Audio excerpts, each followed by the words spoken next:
Back to my channel, it's me Simran Jahani. Okay, तो class 12th के political science के हर बच्चे को ये वीडियो फुल देखनी है, क्योंकि इसमें हम जो आपकी बुक 1 है उसके मोस्ट इंपॉर्टेंट 1 मार्कर्स करेंगे। एज यू नो, आपके 16 नंबर का MCQ आ रहा है और वो जान निकाल देते हैं हम लोगों की, क्योंकि बीच बीच में से आपके सारे क्वेश्चंस आते हैं। ओके, तो थैंक गॉड हमारा सिलेबस सबकी बात थोड़ा सा डिलीट हो गया था, तो हम सिर्फ उन्हीं चैप्टर के MCQ सभी करेंगे जो आपके सिलेबस में आ रहे हैं। ऑब्वियस बात है ये। सेकेंडली, अगर कुछ बच्चे बहुत परेशान है कि मैंने चैप्टर 9 जो है आपकी सेकेंड बुक वाला, वो recent developments in Indian politics, वो क्यों नहीं पढ़ा है, तो देखो उसके पीछे मेरा एक कोई स्पेशल रीज़न है। वो जब कल मैं उसकी वीडियो डालूंगी तो आपको समझ में आ जाएगा दैट मैंने अभी तक क्यों नहीं पढ़ाया था। It was my personal reason. कल तो मैं बता दूंगी वो रीज़न क्या था कि मैंने क्यों नहीं पढ़ाया था अभी तक चैप्टर 9। तो कल आपको चैप्टर 9 भी मिल जाएगा। एंड अब स्टार्ट कर देंगे हम अपना पॉल साइंस का रिविजन बैच, पॉलिटिकल साइंस का रिविजन बैच। तो मेरे प्यारे प्यारे ह्यूमैनिटीज़ के सारे बच्चे पॉलिटिकल साइंस में 100 में से 100 नंबर लेकर आएंगे। मेरे 95 आए थे क्योंकि मेरा मैप क्वेश्चन गलत था, तो जो मैंने अपनी गलती करी थी तुम लोगों को नहीं करने दूंगी। तुम सबके 100 में से 100 आएंगे। मैप क्वेश्चन भी करेंगे, कार्टून भी करेंगे, MCQ भी करेंगे, सोर्स बेस भी करेंगे। Each and every question of political science we will do. Okay, तो ये अगर आपकी बुक 1 कंप्लीट है तो एक कॉपी निकालो, जो जो मैं क्वेश्चन बोलूंगी take it as a test, एक टेस्ट की तरह लो। मैं क्वेश्चन बोलूंगी, you will write the answer. और अगर नहीं देखा है तो पहले पूरी इस वीडियो को देखो। ये वीडियो ऐसी है एग्जाम से 2 दिन पहले, 3 दिन पहले, इन सब वीडियोस को तुम्हें रिवाइज करते रहना है। ये प्लेलिस्ट जो है ना तुम्हारी लाइफ बदल देगी पॉलिटिकल साइंस के रिवीजन वाली। इससे तुम्हारे को ऐसे ऐसे क्वेश्चन होंगे एग्जाम में, आएंगे ही आएंगे। तुम्हें बीच में से कोई शॉर्ट क्वेश्चन नहीं ढूंढ ले, कोई वर्ड मार्कर नहीं ढूंढने, सब मैं करके दूंगी तुम्हारे को, ठीक है। तुम्हें बस ये करना है, अपनी पूरी शिद्दत के साथ इस वीडियो को देखना है। पूरे के पूरे मैंने यहाँ 15 लिखे हैं आज हर एक चैप्टर के, और कल और डालूंगी, फिर और डालेंगे, फिर और डालेंगे। इतने सारे 1 मार्कर MCQ हम 15-15 मिनट की वीडियो में कर लेंगे। तो तुम्हें कोई पेन स्टेक नहीं है तुम्हारे लिए, तुम्हें कुछ नहीं करना है, तुम्हें बस वीडियो देखनी है। एंड तुम्हें जो ये क्वेश्चंस है इनको अपनी नोटबुक में या फिर अपने नोट्स वाले रजिस्टर में एक बार लिख लोगे। एंड जब तुम्हारा सब कुछ प्रिपेयर हो जाएगा देन टेक अ टेस्ट। मैं क्वेश्चन बोल रही हूँ, यहाँ पे अपनी कॉपी खोल के लिखना एंड देन चेक करना। क्लास 10 के SST के बच्चों ने ऐसे करना स्टार्ट कर दिया है, और कल बहुत बच्चों ने कहा कि उनको ये टेस्ट का तरीका भी अच्छा लगा। एंड जिनको MCQ नहीं आते थे तो उन्होंने डायरेक्ट वीडियो के साथ साथ लर्न कर लिया। तो आज करेंगे कोल्ड वॉर के, एंड ऑफ बाइपोलैरिटी के, आपका यूनाइटेड नेशन इंटरनेशनल ऑर्गेनाइजेशन के, एंड थर्ड वो ग्लोबलाइजेशन के। जो आपका थर्ड चैप्टर है न्यू सेंटर्स ऑफ पावर, जिसके नाम पहले ऑल्टरनेटिव सेंटर ऑफ पावर था, वो मैंने अभी इसमें नहीं डाला। क्यों? क्योंकि उसमें बहुत कुछ ऐड हुआ है, ब्रिक्स ऐड हुआ है, ये ऐड हुआ है, वो ऐड हुआ है। तो उसकी एक अलग सेपरेट वीडियो बनाऊंगी अकॉर्डिंग टू न्यू पैटर्न वाले क्वेश्चंस की भी। इसमें भी मैंने ऐड करे हैं जो इनमें ऐड हुआ है, बट स्टिल और बहुत वीडियो आएंगी, तो इस वाली से हम आज शुरुआत कर रहे हैं। तो स्टार्ट करते हैं अपने कोल्ड वॉर एरा के क्वेश्चन से। And yes, if you want कि मैं जल्दी जल्दी ये सारी वीडियोज़ बनाती रहूँ, तो don't forget to share this video with all your classmates. मुझे एक बहुत अच्छा रिस्पॉन्स चाहिए इस वीडियो के ऊपर। ओके, तो स्टार्ट करते हैं। Even that took place in 1961, construction of the Berlin wall. Berlin wall construct हुई थी, हमें पता है, जर्मनी की कैपिटल बर्लिन के अंदर डिवाइड हो गई थी वो between East Berlin and the West Berlin. After the second world war divide क्या हो गया था, कैसे वर्ल्ड डिवाइड हो गया था, USA और USSR के बीच में पूरा वर्ल्ड डिवाइड हो गया था। Person who oppose new colonialism, तो इसका आंसर है वेम नकरमर। जो नाम के मेंबर थे वो न्यू कॉलोनियलिज्म को अपोज करते थे, एंड इनफैक्ट नाम का हर एक मेंबर न्यू कॉलोनियलिज्म को अपोज करता था।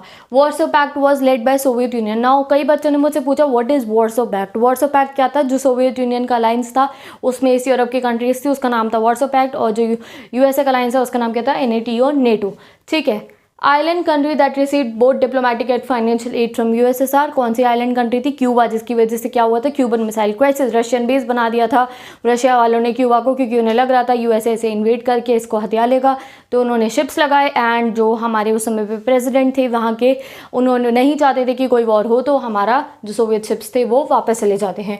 Rivalry between USA and USSR during the post cold war is known as the post world war, known as a cold war. तो ये राइवलरी को क्या बोला गया है? Cold war. तो this is a cold war definition, 1 mark में ये जरूर आएगी। What is the cold war? तो आपको लिखना है rivalry between the USA and the USSR during the post second world war. Post second world war, ठीक है। Now Korea was a colony of, हमें पता नहीं है अभी तक किसी बच्चे को। तो जो जापान है वो भी, जैसे ब्रिटेन आके हमारे पे राज करते थे ब्रिटिशर्स, वैसे जापान भी कॉलोनीज बनाता था। जापान की कॉलोनी एक कौन सी थी? कोरिया आपकी। नाउ फुल फॉर्म्स लिखनी बहुत इंपॉर्टेंट है आपको। सिएटो, सेंटो कई बार आ चुके हैं एग्जाम में, और इतने कन्फ्यूजिंग से MCQ फॉर्म में ये दी जाती है, बच्चा को आती हो तब भी कन्फ्यूज है, तो इसे डायरेक्ट लर्न कर लो। South east Asian treaty organization, SEATO. CENTO is the central treaty organization. अब 15वां क्वेश्चन इसका क्या है? Which organization came into being in 1949। तो अप्रैल 1949 में NATO एस्टैब्लिश हुई थी। Very important for your exam. अब ये 15 हो सकता है तुम्हें सारे आते हो सकते हैं तुम्हें 2-4 आते हो, ऐसे 15 और करेंगे और 15 करते करते अपना फुल ऑन सिलेबस हम कंप्लीट कर देंगे, ठीक है। नाउ अब दूसरा चैप्टर जो आपका एंड ऑफ पॉपुलैरिटी, उसकी क्वेश्चंस देखते हैं। Name the event that led to unification of Germany, तो कौन सा था वो? नवंबर 1989 में बर्लिन वॉल फॉल हुई थी। बर्लिन वॉल कंस्ट्रक्ट कब हुई थी? हमारी 1961 में। और फॉल कब हुई? हमारी नवंबर 1989 में। उससे जर्मनी यूनिफाइड हो गया था, बाद में जो सोवियत यूनियन था वो डिसइंटीग्रेट हो जाता है, ठीक है। सोशलिस्टिक सोवियत जो हमारा सोवियत यूनियन है वो बना कैसे? जो आपका एंड ऑफ पॉपुलैरिटी चैप्टर उसके स्टार्टिंग का जो पेज है, फर्स्ट पेज पे फर्स्ट पैरा में ये बताया गया है जब सोशलिस्टिक रेवोल्यूशन हुआ था 1917 में, तो सोवियत यूनियन बना था, एक कम्युनिज्म एक आइडियोलॉजी बनी, उसके बेसिस पे सोवियत यूनियन चलता था। तो how many republics were there in Soviet Union? कितनी रिपब्लिक्स थी? 15 रिपब्लिक्स थी। मैंने बहुत अच्छे से एंड ऑफ पॉपुलैरिटी चैप्टर में पढ़ाया है। ईस्ट यूरोप की कंट्रीज किसका ब्लॉक थी? ईस्ट यूरोप की कंट्रीज ब्लॉक थी सोवियत यूनियन का, वेस्ट यूरोप की नेटो का, ठीक है। बोल्शेविक कम्युनिस्ट पार्टी किसने बनाई थी? ये इंपॉर्टेंट है, बहुत ही बीच में से निकाला गया ये क्वेश्चन। बोल्शेविक कम्युनिस्ट पार्टी जो बनी थी वो किसने बनाई थी? व्लादिमीर लेनिन ने बनाई थी बोल्शेविक कम्युनिस्ट पार्टी। अब आ जाओ, जो सीवियर कॉन्फ्लिक्ट हुए थे, हमने अरेनाज ऑफ कोल्ड वॉर पढ़े थे, उसमें एक बहुत सीवियर कॉन्फ्लिक्ट हुआ था इन बाल्कान रिपब्लिक। कौन सी में हुआ था? यूगोस्लाविया इतने सारे टुकड़ों में बढ़ गया था, एज यू नो दैट, मैंने पूरा एक्सप्लेन करा है उसको, तो वो इंपॉर्टेंट है आपके एग्जाम के लिए। Russian revolution was led bye, किसने लेड करा था रशियन रेवोल्यूशन? वही फर्स्ट पेज का क्वेश्चन है ये, व्लादिमीर इलिच लेनिन, ठीक है। It is a kind of book से थोड़ा बाहर का क्वेश्चन है ये, आपकी बुक में जो छोटे छोटे बॉक्स बने होते हैं उसमें गिवन है ये, तो just take care of it. अब एक अरेनाज ऑफ कोल्ड वॉर वाले एरिया में से ये है चेचनिया रिपब्लिक, ऐसे कुछ जो है हमारी, है ना, तो वो कौन थे वो लोग? तो मुस्लिम एथनिक ग्रुप था चेचन्स। मे भी मैं प्रोनाउंस गलत कर रही हूँ, किसी को आती है तो मुझे बताना। यूएसएसआर इन्वेड अफगानिस्तान, बहुत इंपॉर्टेंट क्वेश्चन है, इस पर हमारा फुलर ऐड भी हुआ है, नया टॉपिक युएसएसआर अफगानिस्तान इन्वेजन के ऊपर, तो 1979 में इन्वेजन हुआ था। अच्छा, तो 10 ईयर ऑफ सिविल वॉर कौन सी सेंट्रल एशियन कंट्री में हुआ था? ये जो हमने शॉक थेरेपी के बाद में उसके इफेक्ट्स देखे तो उसमें पता चला था कई कंट्रीज ऐसी थी जहाँ पे बहुत समय तक जो पॉलिटिक्स थी वो स्टेबल नहीं थी, एंड 10 साल तक सिविल वॉर चला था एक कंट्री में, तजाकिस्तान के अंदर, ठीक है ना। सोवियत रिपब्लिक को इंडिपेंडेंस जो थी, यानी कि सोवियत यूनियन की इतनी सारी रिपब्लिक्स ने क्या हाथ खड़े कर दिए थे, आगे हमें सोवियत यूनियन के साथ नहीं रहना, उन्होंने इंडिपेंडेंस डिक्लेयर कर दी थी। तो सबसे पहले किसने करी थी? लिथुनिया ने करी थी, सबसे पहले लिथुनिया ने करी थी। 1 मार्क, वेरी इंपॉर्टेंट। यहाँ मैंने ऐसे क्वेश्चन निकाले जो अभी तक तुम्हें नहीं पता होंगे, अब नेक्स्ट में थोड़ा ईजी वाले क्वेश्चन निकालूंगे, और ये अगर तुम्हें आते हैं तो very good, clapping for you अगर तुम्हें ये आते थे तो। अब आ जाओ अपने जो नेक्स्ट चैप्टर है United Nation and its organisations के ऊपर। तो UN's most visible public figure कौन है? यूएन के secretary general. And comment me down के प्रेजेंट यूएन के सेक्रेटरी जनरल कौन है? और jaw is better than war वाली जो कोटेशन है वो किसने बोली है? Comment me down, this is your test. United Nation was founded on, कब फाउंड हुई थी? 24 अक्टूबर 1945। अब कोफी अन्नान ने आपके जो एंड है ये यूनाइटेड नेशन वाला चैप्टर्स में बताया गया है, कोफी अन्नान ने फंड रेस करे थे डिजीज़ के लिए। कौन कौन सी डिजीज़ के लिए करे थे? एक बता रखी है HIV एड्स, और बाकी 2 डिजीज़ कौन सी थी? Malaria and TB। और कौन सी कंट्री में करे थे? That you will tell me, this is your test. Now world trade organization setup in 1995 में ये सेटअप हुई थी। International organization that work for protection of human rights कौन सी है? ये एमनेस्टी इंटरनेशनल। अब आ जाओ 2 एस्पेक्ट्स ऑफ ह्यूमन राइट्स। जो ह्यूमन राइट्स उसकी 2 एस्पेक्ट्स है, एक नेचुरल एस्पेक्ट, एक लीगल एस्पेक्ट।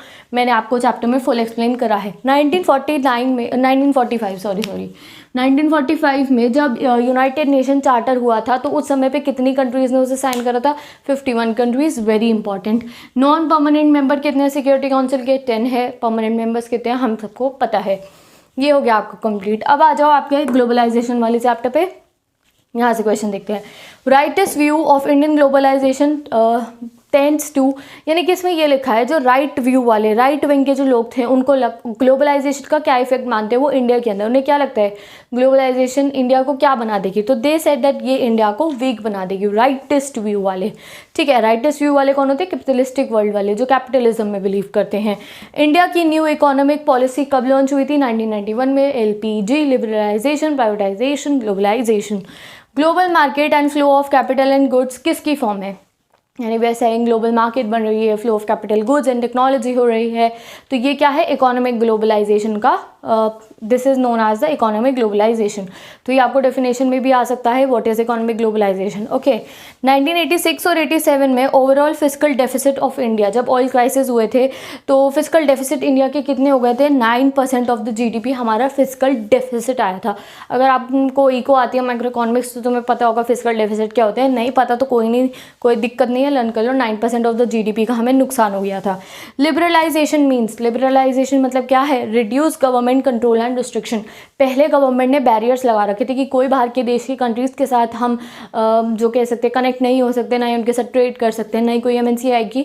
बट जब लिबरलाइजेशन लगी, an number of countries, Coca Cola, McD, Domino's, सब कुछ उसके बाद आना हमारी कंट्री में स्टार्ट हुआ। Okay, globalisation had led to flow of ideas across national boundaries, यानी कि इंडिया की बाउंड्री के बाहर इंडिया के आइडियाज़ बाहर गए, अमेरिका के आइडियाज़ हमारे यहाँ पे आए, तो नेशनल बाउंड्रीज़ के बाहर आइडियाज़ ग्लोबलाइजेशन की वजह से ही गए हैं। No this is a very important question. The 7th world social forum meeting was done in 7th meeting हुई थी नैरोबी में जनवरी 2007, और WSF की जितनी भी मीटिंग्स हुई थी उनकी डेट बहुत इंपॉर्टेंट है, बाकी मैं आपको जो नेक्स्ट वीडियो होगी उसमें कवर कराऊंगी। तो ठीक है, तो विद दिस हमने काफ़ी सारे MCQ कर लिए हैं।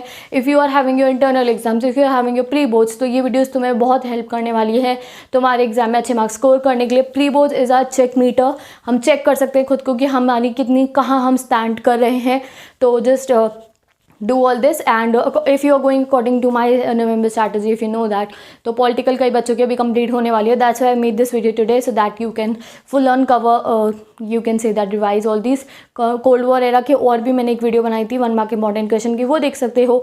और अब आपको कहने की जरूरत नहीं, अब रेगुलर वीडियोज़ डलेंगे आपकी पॉलिटिकल साइंस की भी, हिस्ट्री की भी, एंड जोग्राफी अभी थोड़ी देर में स्टार्ट करूँगी, and chapter 9 of political science मिल जाएगा, don't worry, I tell you the reason that मैं वो क्यों नहीं डाल रही थी। Okay, so thank you so much for watching this video. I'll meet you in the next video. Bye bye. Take care and best of luck. Do your self study, all my students.